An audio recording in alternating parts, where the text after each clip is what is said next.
Something that people often wonder is, how did religious people, how do Christians, how do evangelicals end up supporting Trump? How do people of faith end up supporting a man who is now a felon with multiple convictions, who has been very known and by his own admission behaved in extremely misogynistic ways towards women, including sexual assault and violence, which he's also been found culpable of in a court, who is regularly found to be dishonest, and who is consistently abusive and derogatory to other people? How does any of that chime with Christian values? How does any Christian find themselves supporting a man like that? Well, there has been quite a bit of thinking about this in psychological circles, and also some academic papers published about it. Such a big question is this, that it's ended up finding its way into academia, and there's some really interesting psychological theories around this. It all starts, as do most things in the world of psychology, in the childhood. How is somebody raised in a Christian, often fundamentalist Christian household? Well, the first rule in those households tends to be adherence to certain behaviors. Being able to follow a Christian morality, Christian ways of behaving, and certain codes of conduct.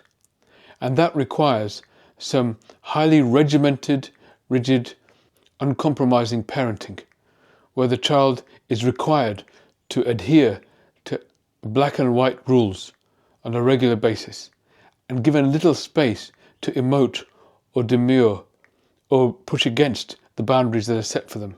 Some very firm boundaries are laid down and they are required to follow them. Now, I know, as raising small children myself right now, that actually, of course, boundaries are important, but it's also important to give the child the space to emote, to react, to push back, to actually experience the whole range of emotions. And that might not be comfortable for the parent to allow for that space, but it's important for them in their process of development and growing. And we all struggle with that all the time. But actually, where you have a more fundamentalist type of parenting, that involves little or no space for defiance or transgression. They are absolutely regimented into certain ways of being that they have to follow, otherwise they are punished, sometimes severely, and sometimes that involves violent corporal punishment. So this kind of upbringing is a very authoritarian, top-down upbringing, giving no space to the person being raised, and all the space exists in the parent figure. And that then turns them into authoritarians themselves, which is why it passes from one generation to another. And that authoritarian upbringing leads to authoritarians who themselves then become authoritarians to their children. But it also means that they have within them this template of what leadership should look like. It should give no truck to alternatives. There should be no space for debate, for dialogue, for uncertainty. It should be black and white, and they should know their place within that dynamic where they cannot question, they cannot challenge. There is no openness to any contest of the hierarchy. And that is what Donald Trump is essentially the personification of. So he may not have the other qualities in terms of his virtues and ethics and just basic honesty that they would ordinarily want to promote. But what he does have is the most important thing of all, which is an extreme authoritarian personality, a total top-down mentality. And that is exactly how they were raised, and they almost fall into a trance when they see that, because they feel they have to fall in line with that, because that's how they were brought up in the first place. And then the whole Trumpist ethos is about wielding power. And so here you have an opening for the Christian nationalist, Christian authoritarian type, because they have a kind of mind meld with Trump and their view of power. So I think if you talk to people who have any real experience with the Trump administration, they know who he is. Many other Republican presidents don't have the same, or Republican candidates don't have the same authoritarian view of the world. And so they're not going to have that mind meld with these more Christian authoritarian voices.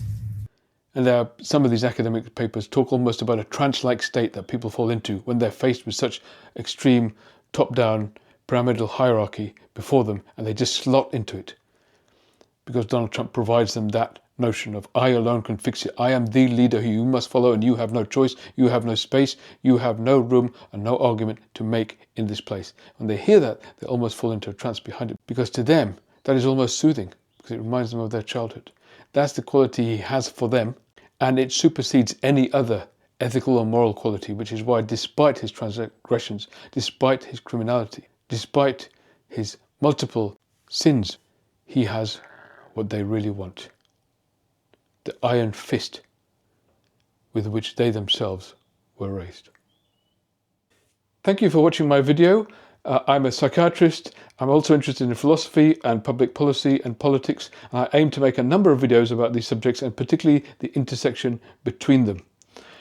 If you're able to like and subscribe to this channel, then it'll really help, and also put in some comments whenever you can. That'll really help the algorithm. It'll really help promote this channel to other people.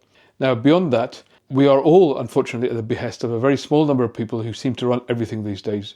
And we are all at the whim of a tech oligarch who could decide tomorrow to end a channel like this because it's not in their favor. And because of that, I've set up a kind of email newsletter, which you can subscribe to. At the top of the channel, you'll see a web address. Please go there and subscribe to my newsletter. That way you can stay in touch with the videos I'm making. At least we can keep the content flowing. So I hope you can do that.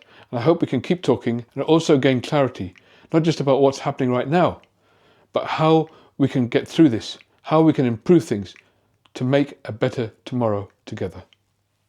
Thank you.